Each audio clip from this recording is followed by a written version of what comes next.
Hello student, good morning. Today we will start class 8 English medium subject social science chapter 2nd administrative structure policies and impact of British rule. इसके हमारे कुछ long के questions बचे हुए थे, उसको देखते हैं हम। लॉन्ग का देखते हैं हम क्वेश्चंस, आपके बुक में दिया हुआ है ये।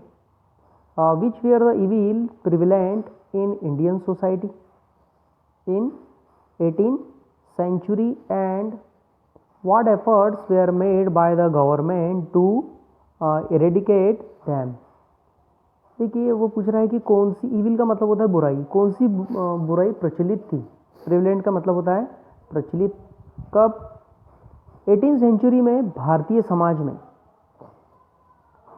और भारत सरकार ने ऐसे कौन से प्रयास किए जिसके इस बुराई का हटाया गया, समाप्त किया गया, है ना।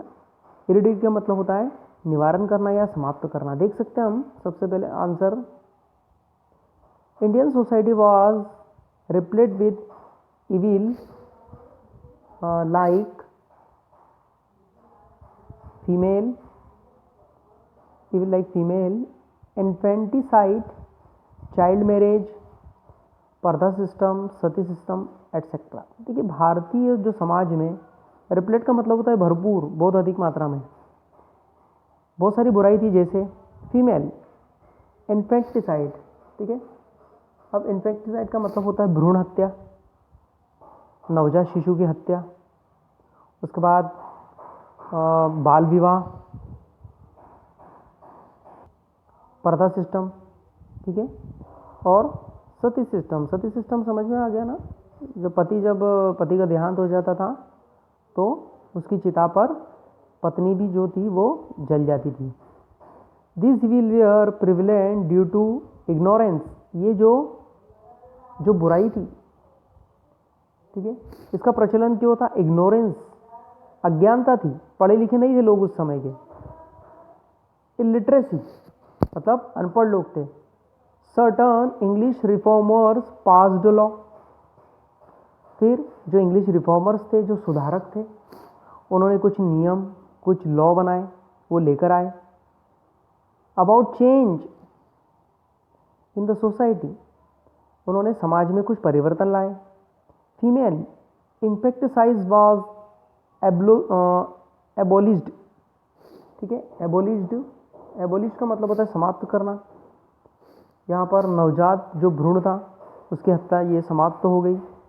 एक नियम पास हुआ by Lord Wellesley, Lord Wellesley ने इसको पास किया।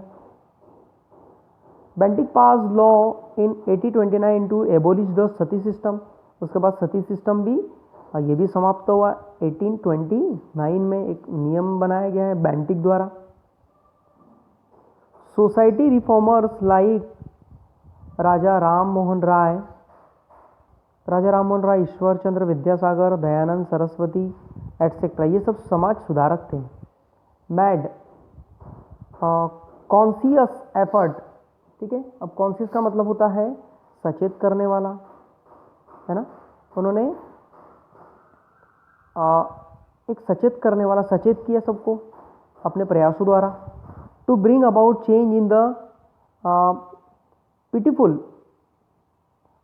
पिटीफुल, अब यहाँ पर पिटीफुल का मतलब होता है रहमदिल। कंडीशंस ऑफ विडोज, जो विधवाओं के प्रति जो लोगों का जो नज़रिया था उसको उन्होंने दूर करवाया, ठीक है। लोग घृणा की दृष्टि से उन्हें देखते थे। तो पिटीफुल का मतलब होता है रहमदिल। उन्होंने लोगों को ये बताया कि भाई वो भी इंसान है और उनके लिए भी हमें एक रहमदिल दृष्टि से, एक मर्म भाव से हमें उन्हें देखना चाहिए। पर्दा सिस्टम, चाइल्ड मैरिज और इलिटरेसी, ठीक है। और साथ में लोगों के नज़रिए पर्दा सिस्टम से भी हटाया उन्होंने। बाल विवाह और जो अज्ञानता थी, जो अशिक्षिता थी, उसको भी उन्होंने वहाँ से हटाने के प्रयास किए, सचेत किया उन्होंने। ड्यू टू इकोनॉमिक प्रॉब्लम्स, हमारे यहाँ पर बहुत सारी इकोनॉमिक प्रॉब्लम थी,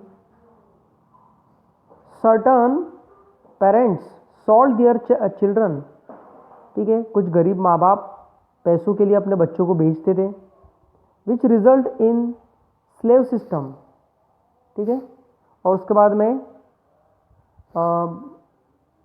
जो स्लेव सिस्टम था, दास प्रथा थी, इसको भी खत्म किया। A system law was passed in 1843 to abolish the slave system completely. उसके बाद सन 1843 में जो दास प्रथा थी, स्लेव का मतलब होता है दास, दास प्रथा पूरी तरह से समाप्त कर दी। इस तरह से बहुत सारी जो बुराइयां थी हमारे भारत में, इन सब बुराइयों को हमारे जो रिफॉर्मर्स थे, समाज सुधारक जो थे, इन्होंने इसे दूर किया। चलिए, आपको ये क्वेश्चन का आंसर आ गया होगा, है ना? Everybody understand this question. चलिए देखते हैं नेक्स्ट क्वेश्चन। चलिए नेक्स्ट क्वेश्चन हमारा एजुकेशन से रिलेटेड है। What were the education reformers by British government and its result. देखिए, जो एजुकेशन रिफॉर्मर्स, जो शिक्षा सुधारक की बात कर रहे हैं हम, तो ब्रिटिश गवर्नमेंट ने वो किस तरह से किया, शिक्षा को किस तरह से उन्होंने सुधारा, शिक्षा की स्थिति को, और उसका रिजल्ट क्या हुआ। देखते हैं answer. The British started modern education at their own level, ठीक है, जो ब्रिटिश शासन थे उन्होंने मॉडर्न एजुकेशन, आधुनिक शिक्षा उन्होंने चालू की, देयर ओन लेवल, ठीक है, खुद के लेवल पर।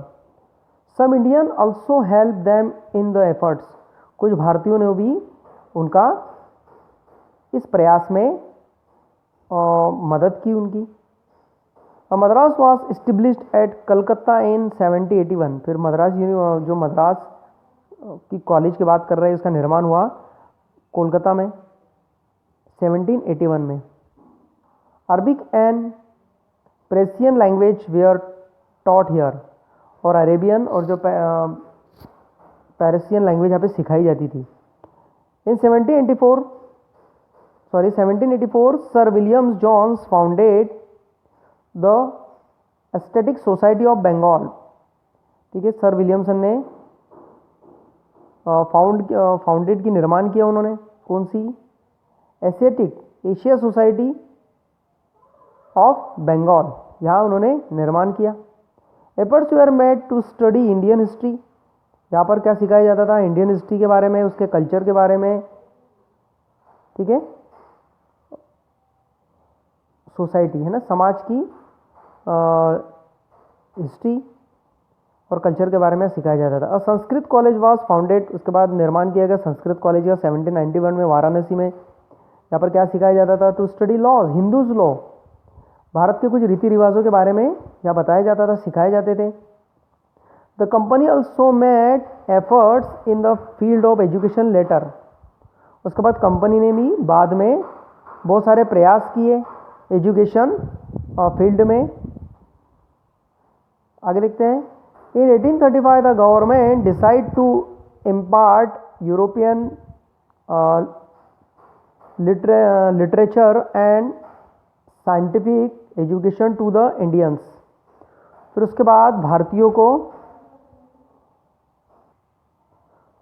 चलिए फिर उसके बाद में क्या हुआ कि यूरोपियन शिक्षा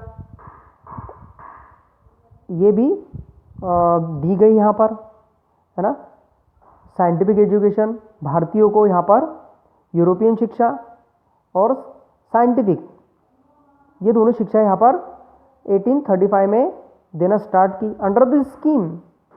और इस स्कीम में English become the medium of instruction in the some school start by the government.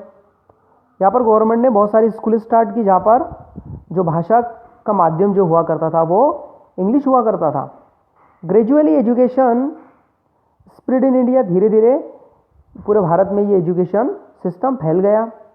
Universities were established in Calcutta, Calcutta में यूनिवर्सिटी खोली गई। बॉम्बे, मद्रास, फिर बॉम्बे में और फिर मद्रास में। As a result of western education a new class the educated middle class came up. इसके बाद में जो वेस्टर्न एजुकेशन था, एक न्यू क्लास है ना, एक नई क्लास के द्वारा जो मिडिल क्लास थे वो कैसे हो गए, वो ऊपर आ गए, अपनी स्थिति उन्होंने सुधार ली इंग्लिश मीडियम के द्वारा। Many English educated Indians got job in the company. और फिर उसके बाद बहुत सारे भारतीयों को इंग्लिश एजुकेशन के बाद उन्हें कंपनी में जॉब दी गई। ठीक है, कंपनी में जो जॉब दी गई थी वो इंग्लिश के बेस पर ही उन्हें मिली। तो इस तरह से हम देखते हैं कि एजुकेशन उस समय किस तरह से था, किस तरह से यूनिवर्सिटी का निर्माण हुआ, हिंदी से किस तरह से इंग्लिश जो थी वो मीडियम बनती गई स्कूलों का। चलिए देखते हैं हम, 2 क्वेश्चन होने के बाद में अब अगले चैप्टर के आपको नेक्स्ट वीडियो में सेंड करेंगे।